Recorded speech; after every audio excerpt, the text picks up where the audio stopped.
hadith is in Sahih Muslim that our Prophet ﷺ came across the Sahaba one day. They were sitting in the masjid. He came and they were having a heated discussion. So he said to them, "What are you discussing?"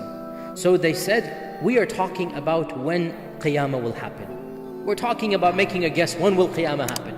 So the Prophet ﷺ said, "Qiyamah will not happen until you see its 10 signs." So now he said there are 10 signs that are directly linked to Qiyamah. There are 10 that are definitely in a different category. Qiyamah will not happen until you see its 10 signs. Then he mentioned them one by one, and I'm going to quickly list them now, and inshallah later on in our series we'll go over each one of them in a lot of detail. Number one, he said the dukhan.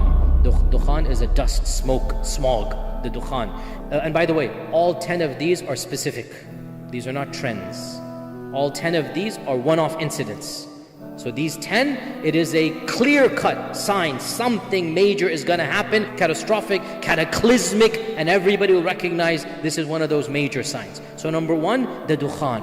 Now, and this is not in order, we're going to mention this. This is just 10 that he said. They don't necessarily be in this order. Number two, the Dajjal. And that is a long discussion, we'll talk about that. Number three, the Dabba. And the Dabba is the beast. And he's mentioned in the Quran. Number four, the rising of the sun from the west. So the sun rises in the east, sets in the west. One day it will rise from the west. Number five, Nuzulu Isa ibn Maryam. The coming down of Isa ibn Maryam. Okay, this is a specific incident, and that is not ambiguous at all. Very clear. Number six, Ya'juj and Ma'juj, and the coming of Ya'juj and Ma'juj.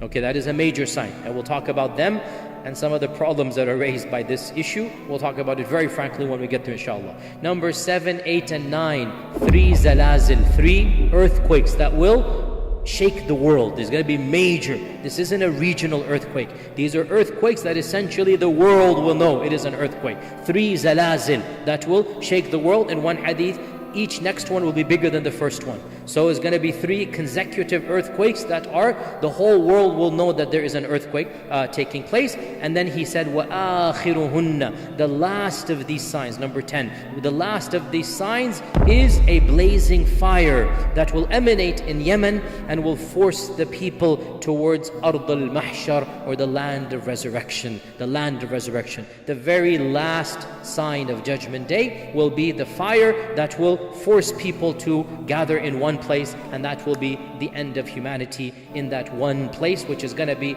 in Bilad al-Sham, as we will come to when we come to it. In another hadith he said, anytime one of these 10 comes, expect the other to come immediately after. So these 10 are like dominoes, one after the other. These 10, when the first one comes, khalas, the rest are going to follow very, very quickly. And the first of these 10, without a doubt, is the coming of Isa ibn Maryam. This is the first of these 10.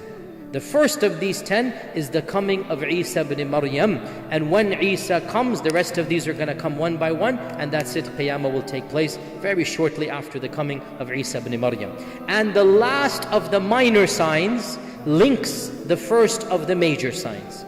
Let me repeat. The last of the minor signs links the first of the major signs. The last of the minor signs is the coming of the Mahdi.